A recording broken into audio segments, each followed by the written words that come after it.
우리 정의는 혹시 조직을 사랑합니까? 네, 대단히 사랑하고 있습니다. 사랑합니까? 예. 혹시 사람이 충성하는 건 아니에요? 저는 사람에 충성하지 않기 때문에 예. 제가 오늘도 이런 말씀을 드리는 겁니다. 예. 여러분 본격적으로 시청하시기 전에 구독과 좋아요 눌러주시면 저에게 큰 용기가 되겠습니다. 자, 그러면 남북관계하고 이제 안보 문제를 먼저 시작하겠습니다. 그러니까 제가 보기엔 1년 동안 국내 정치는 너무 이제 복잡하고 환경도 안 좋고 그러니까 거기에는 그냥 그렇게 큰 관심을 안 둔 것 같습니다. 지지율이 아무리 낮아져도. 근데 남북관계하고 안보 문제 어떻게 보면 이게 외치죠. 외치 문제에는 신경을 많이 썼는데 지난 1년 동안 보면은 윤석열 대통령은 북한이나 김정은에 대해서 직접적인 언급을 안 했습니다. 예. 그러면서 이제 자기의 일종의 원칙을 밝힌 게 나는 남북 문제하고 관련해서 정치 쇼는 안 하겠다. 예. 그리고 힘에 의한 평화다. 사실 5년 동안 많은 국민들이 안보에 대한 불안이 많았고 또 윤석열 정부뿐만 아니라 전 시기에 비해서 북한이 또는 김정은이가 엄청나게 미사일을 쏴댔습니다. 그래서 이제 안보 불안이 이제 커진 거죠. 그리고 핵 위협도 수위가 점점 올라가고 그거를 힘에 의한 평화라고 딱 규정을 이제 지어버렸죠. 그래서 저는 이제 이걸 보면서 제가 예전에도 영상에서 한번 다뤘지만은 북한을 어떻게 상대할 것이냐라는 문제하고 관련해서 상대를 하지 말아라 아예. 그 입만 열면 거짓말하고 우리나라로부터 삥 뜯으려고 하는 애들을 왜 상대하느냐. 그냥 우리는 우리 국방력만 키우면 된다. 제가 이제 그런 말씀을 드린 적이 있는데 그런 기조하고 거의 같다고 하겠습니다. 그런데 또 우연의 일치인지 우크라이나 전쟁이 2022년 2월에 이제 발생을 했는데 이거하고 관련돼서 우리나라 방산 무기가 각광을 받기 시작했죠. 그래서 뭐 전차하고 자주포를 엄청나게 이제 팔고 심지어 이제 전투기까지도 많은 나라가 관심을 갖고 있다고 그러는데 이건 뭐 호평을 받은 건 사실입니다. 그래서 2022년에 우리나라 방산 수출 규모가 173억 달러입니다. 특히 밀덕들하고 국뽕들이 그냥 환호성을 질렀죠. 그리고 많은 국민들이 정말 우리나라 무기가 좋은가 보다 라고 이제 인식하게 됐습니다.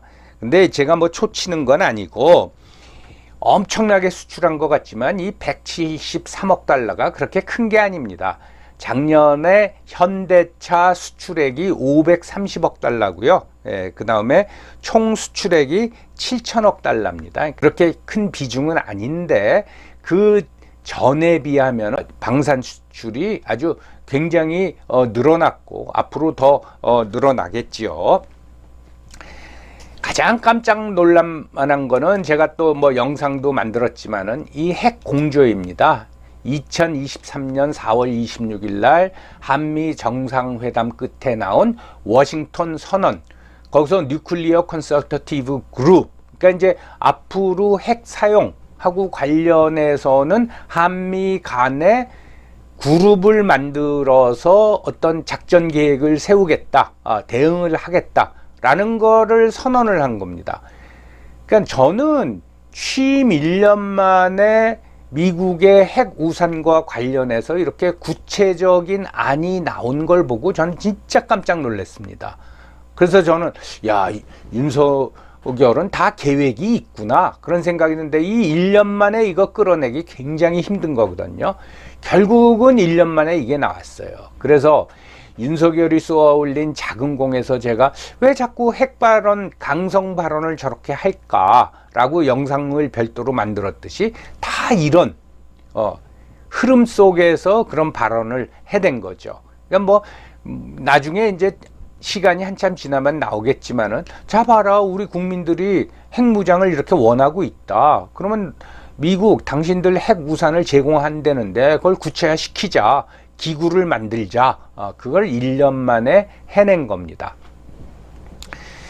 그다음에 이제 이번 달에는 그 히로시마에서 열린 G7 회의에 이제 초청됐죠. G7 안에 들어간 건 아니고 초청됐는데 이게 큰 의미를 갖습니다. 저는 조만간 G7이 특히 이제 미국이 원해서 G8으로 발전할 가능성이 있을 거라고 봅니다. 그러니까 지금의 G7 국가에 우리나라를 추가하는 거죠. 그 가능성이 있는데 이렇게 되면은 이건 굉장히 큰 변화입니다. 뭐냐면은 야 우리나라가 그렇게 G8에 들어갈 정도로 컸어? 어떤 국가적 위상뿐만 아니라 우리가 택하는 스탠스가 우리의 그냥 독재적인 결정이 아니라 G8 그래도 자유민주 국가에서는 잘 나간다라는 국가 8개가 모여서 결정을 한 게 돼버리는 거죠.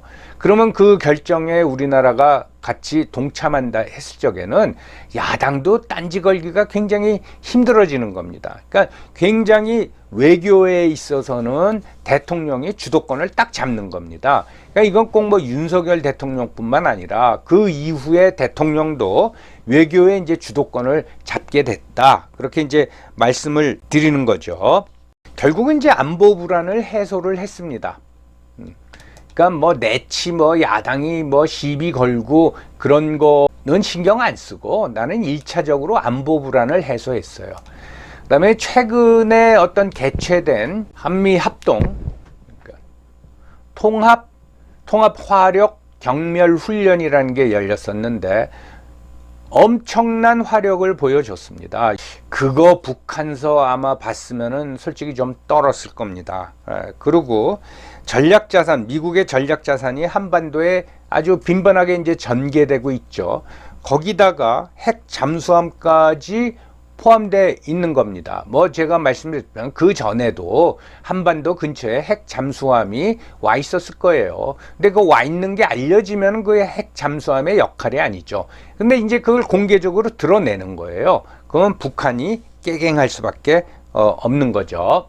자, 그러면 이제 최근 상황을 보면은 취임 1년이 지나고 나서 어떻게 됐냐?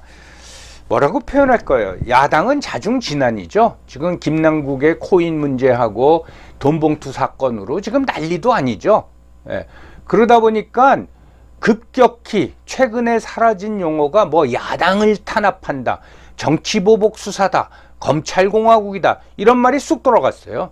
자기 코 석자에다가 발등에 지금 한 1cm 위로 큰 불똥이 떨어지게 생겼으니 이게 쑥 들어가 버렸어요. 그래서 여러분 제가 뭐라 그랬습니까?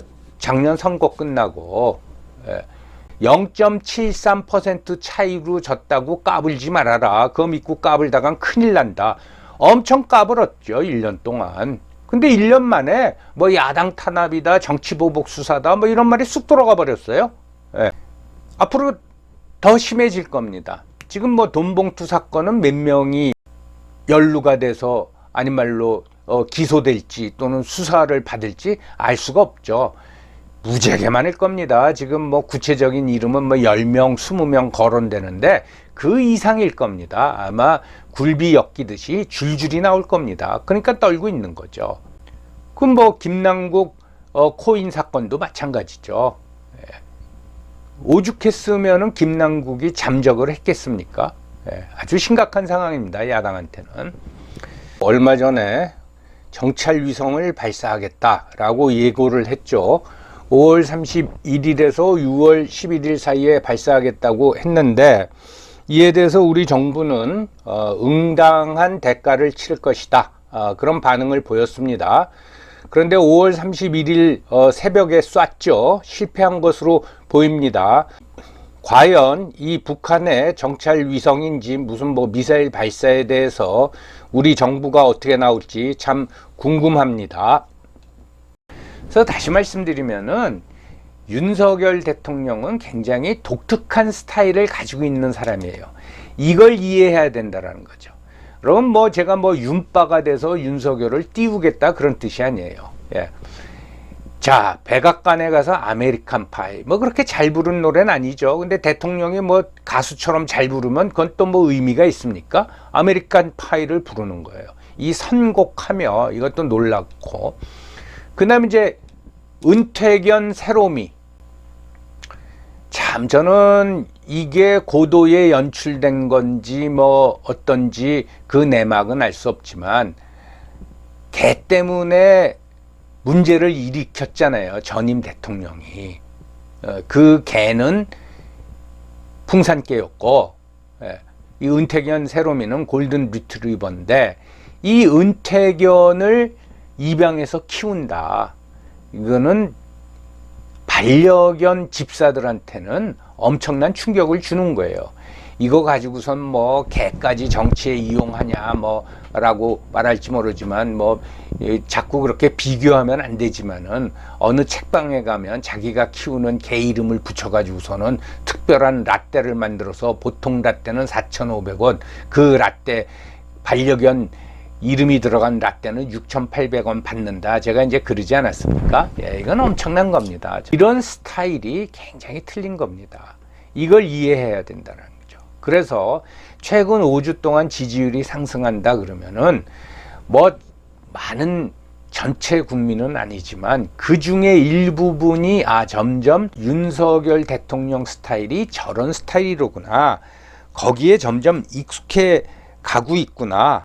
라는 과정이라고 저는 생각을 합니다. 그러니까 기존 정치인과는 전혀 다른 모습을 보이고 있죠.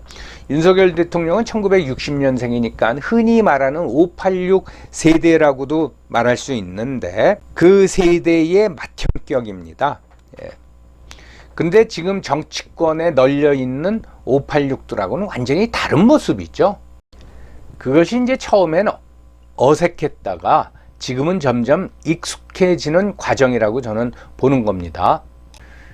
자, 윤석열의 시계는 계속 돈다. 앞으로 이 기조로 갈 겁니다. 아직 4년 남았습니다. 그리고 주로 4년 차가 되면은 또는 3년 차 후반이 되면 대통령 레임덕이 시작된다고 하는데 그래도 한 2년 남아 있는 겁니다.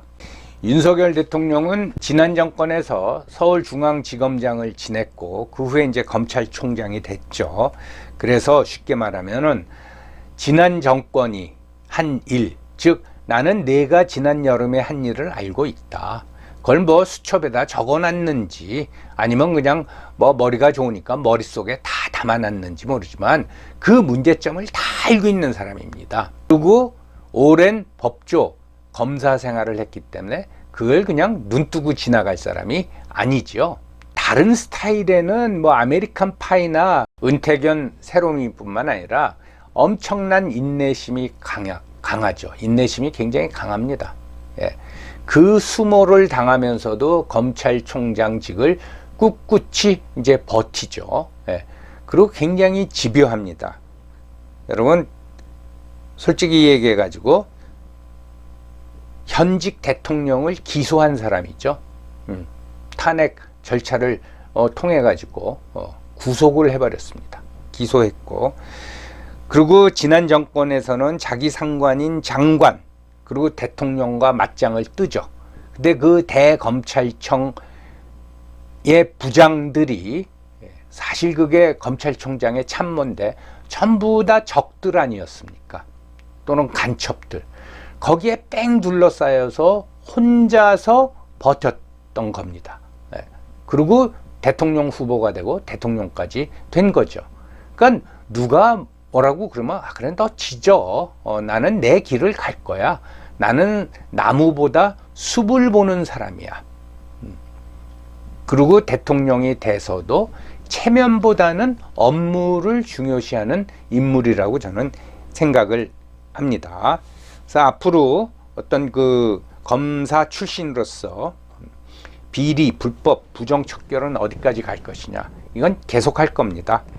그래서 다시 말씀드리죠. 윤석열 우습게 보지 마라. 0.73%로 패배했고 그 다음에 우리가 의석 169석을 가지고 있다고 까불다가는 무슨 일 당할지 모른다 라고 제가 작년 선거 끝나자마자 영상을 통해서 얘기를 했던 거죠. 예. 자, 한번 이렇게 생각을 해보죠. 여러분, 최근 문제가 돼 있는 김남국 코인 사건, 김남국이 우연히 걸렸을까요? 왜 하필이면 김남국일까? 예. 이것도 한번 생각해 봐야 됩니다. 그러면 아마 김남국 사건 이후로 최강욱이도 떨고 김의겸이도 떨고 있을 겁니다. 김의겸 뭐 얼마 전에도 깝죽대던데 떨고 있을 겁니다. 예. 그 이제 이준석, 유승민도 깝죽대다가 무슨 일을 당할지 모르는 거예요. 죄송한 얘기지만은 아마 캐나다에 있는 윤지호도 불러올지 모릅니다. 여러분 태국으로 도망간 쌍방울 회장 김성태도 데려오는데 뭐 윤지호 하나 데려오는 건 일도 아니죠. 그래서 이 무서운 사람입니다. 저는 그걸 대통령 선거 끝나고 간파를 해서 그런 영상을 올렸던 거예요. 이제 좀 익숙해지고 그 어색함이 없어지고 그러면 뭐 지지율이 뭐 20%로 내려가는 상황은 다시 발생하지 않겠죠. 그래서 내년 국회의원 선거가 끝나면은 다시 말씀드리지만 무슨 일이 벌어질지 궁금하고 한편으로는 굉장히 무섭기까지 합니다. 그리고 윤석열 대통령은 지지율에는 신경 쓰지 않습니다.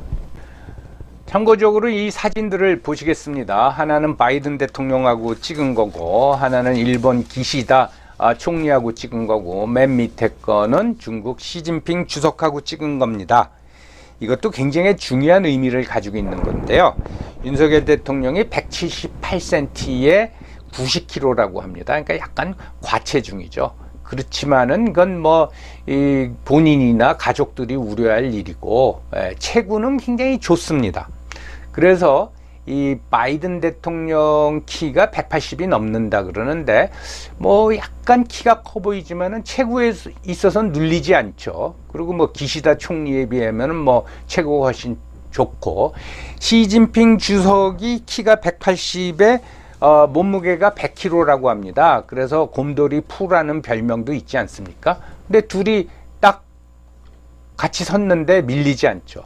이런 포토제닉도 사실 굉장히 중요합니다. 뭐 우리가 이명박 대통령, 박근혜 대통령, 문재인 대통령, 노무현 대통령까지 옛날 분들은 빼고 이렇게 보면은 외국 정상들하고 섰을 적에 약간 왜소해 보이는 게 있었는데 윤석열 대통령은 이제 그런 모습이 전혀 없죠.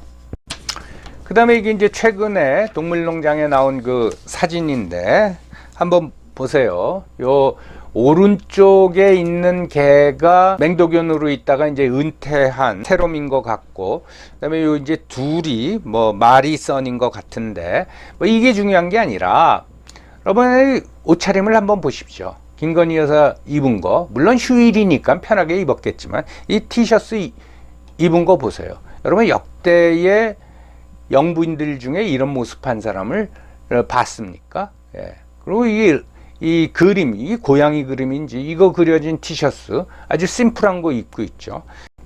그 다음에 윤석열 대통령 티셔츠 보십시오. 이 목 단추 벌어진 거 보세요. 예. 이게 뭡니까? 그런 거 신경 안 쓰는 거예요. 예. 카메라를 의식 안 하는 겁니다.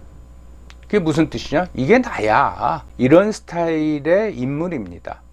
그래서 기존의 방법 가지고 윤석열 대통령을 상대하려고 하면은 상당히 버거울 겁니다. 그래서 상대할 사람이 없다. 저는 이제 그렇게 평하는 겁니다. 자, 오늘도 여러분들 긴 시간 시청해 주셔서 감사하고요. 다 보신 후에는 좋아요, 구독 눌러주시면